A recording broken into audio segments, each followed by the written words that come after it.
Saudara, penangkapan Peggy Setiawan, salah satu buron pembunuhan Vina dan Eki, membuat kaget sang ibu. Kartini, ibu Peggy Setiawan, tak percaya anaknya menjadi dalang pembunuhan keji itu.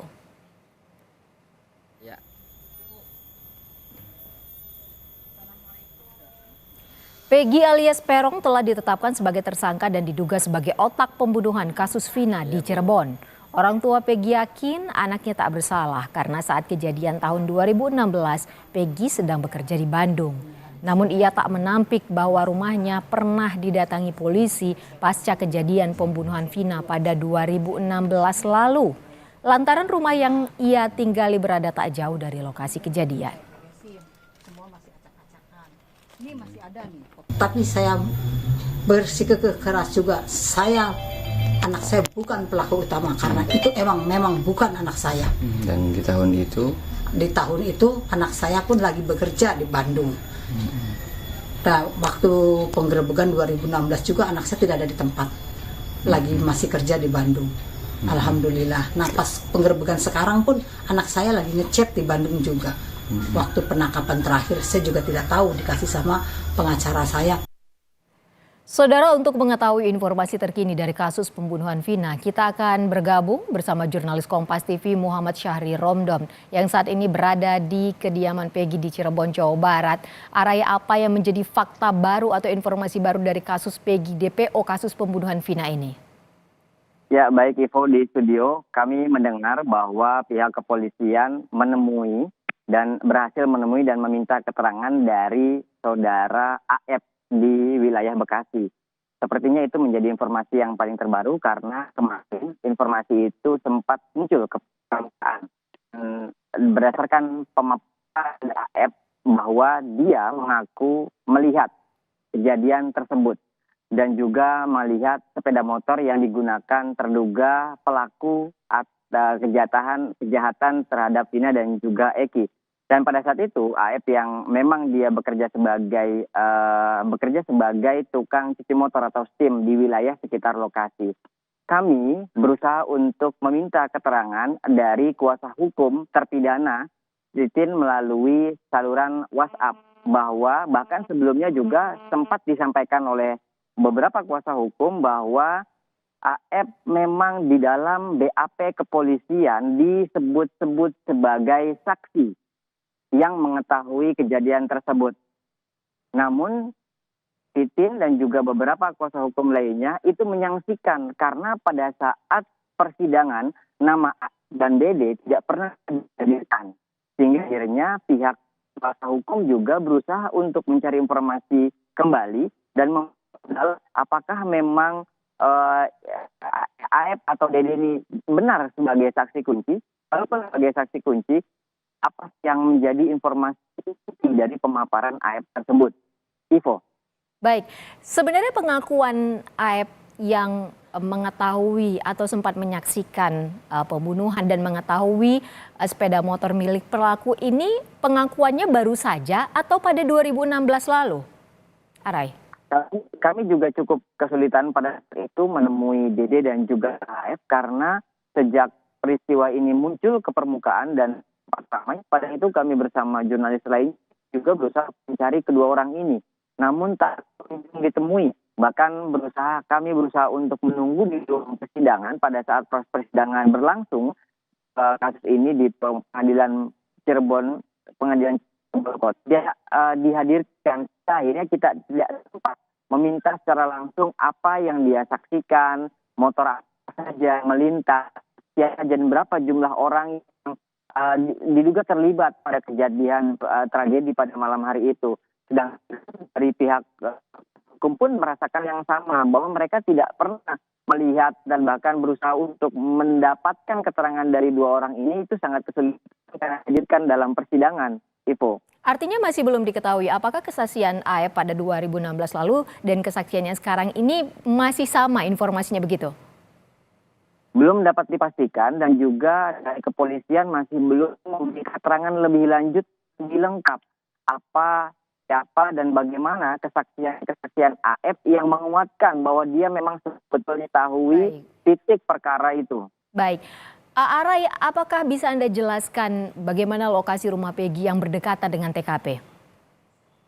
Ada banyak lilik dalam kasus ini, Ivo. Dari sejak pertama mereka kumpul di malam hari, kemudian pindah ke rumah Pak RT, informasi yang kemarin pada saat itu sempat ramai, dan juga ke TKP eksekusi mereka, itu sebetulnya tidak jauh atau saling berdekatan.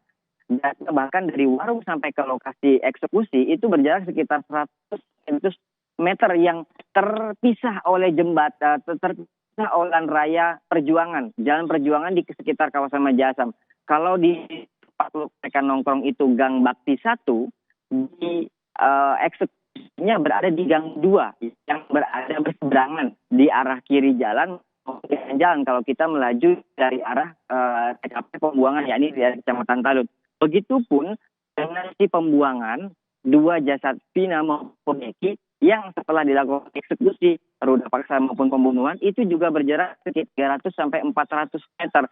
Begitupun dengan seperti yang saya saat ini laporkan kepada Anda, Ivo, berada di tengah-tengah antara tempat seksi, tongkrongan, rumah Pak RT, dan juga tempat buang jasad kedua tersebut.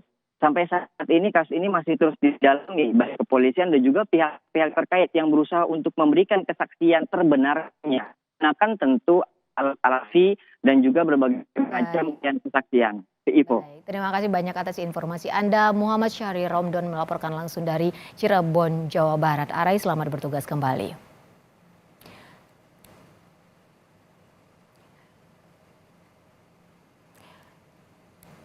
Saudara, bergulirnya kembali kasus pembunuhan Vina dan Eki menguak berbagai kejanggalan yang terus bermunculan. Kasus yang telah 8 tahun tenggelam ini kembali mencuat dengan setumpuk kontroversi, di antaranya soal kejanggalan dalam penetapan nama-nama DPO.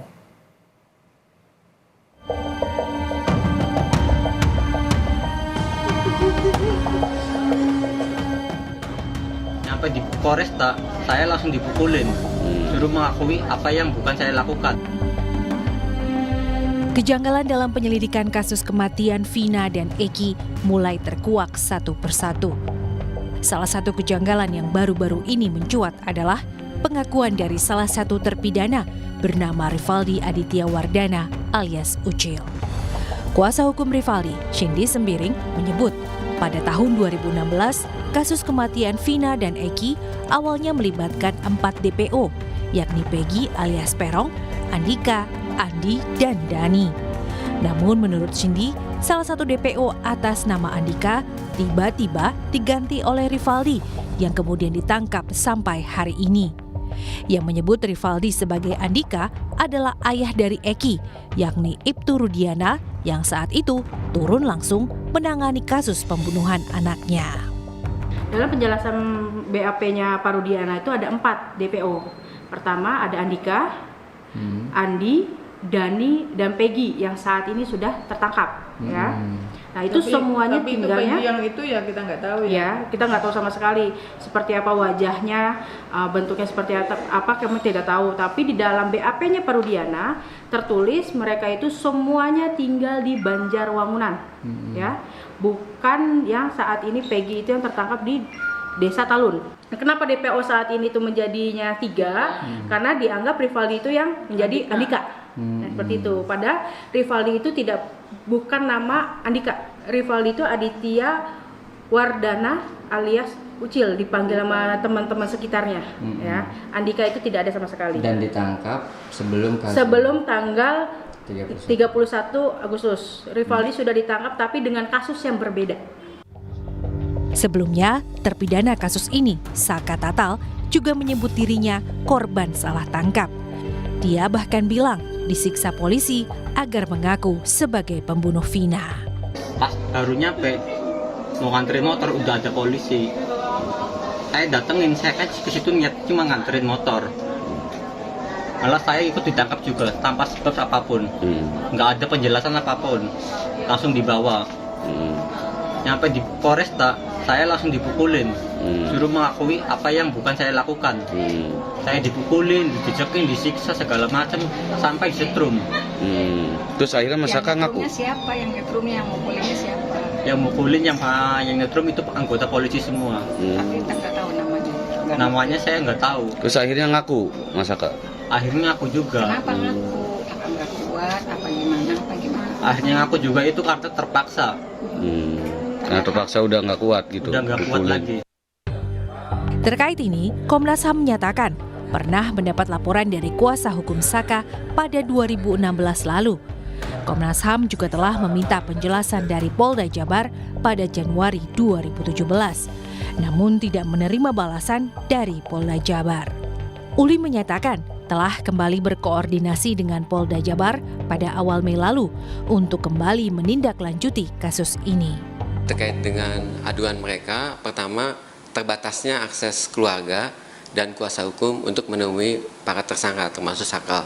Yang kedua memang terkait dengan dugaan adanya penyiksaan ketika proses penyelidikan dan atau penyidikan. Nah kemudian ketika kasus ini viral, sebetulnya kami juga sudah berkoordinasi dengan Polda Jabar. Gitu. Kami ingin minta keterangan, informasi terkait tindak lanjut penanganan 3 DPO tersebut. Nah, itu yang sedang kami dalami. Lalu, bisakah kejanggalan penyelidikan kasus ini terbukti? Akan kemana kasus ini bermuara? Tim Liputan, Kompas TV.